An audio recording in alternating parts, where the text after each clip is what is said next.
À l'origine, l'effet de serre est un phénomène uniquement naturel. L'atmosphère terrestre est une enveloppe de gaz qui absorbe le rayonnement infrarouge de la Terre et emmagasine la chaleur. Sans ce bouclier naturel, appelé effet de serre, la température avoisinerait les moins 18 degrés et la vie ne serait probablement pas possible. Mais ce processus naturel a été déstabilisé par les concentrations dans l'atmosphère de 3 gaz à effet de serre, notamment dioxyde de carbone, méthane et protoxyde d'azote, qui ont atteint des niveaux records en 800 000 ans.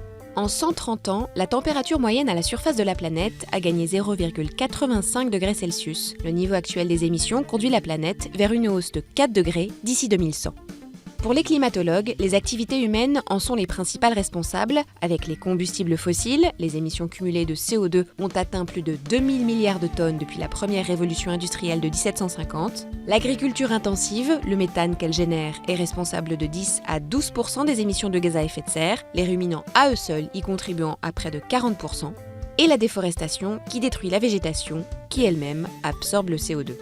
Les impacts récents du changement climatique sont déjà visibles sur tous les continents, sur les systèmes humains et naturels, avec une multiplication de phénomènes extrêmes tels que l'aggravation des sécheresses, les inondations, l'élévation du niveau de la mer due à la fonte des glaciers et à l'expansion thermique de l'eau, l'acidification des océans, la disparition de certaines espèces, animales ou végétales. Les conséquences du réchauffement climatique seront dévastatrices et irréversibles s'ils n'étaient pas rapidement contrôlés, ne cessent de rappeler les climatologues de l'ONU.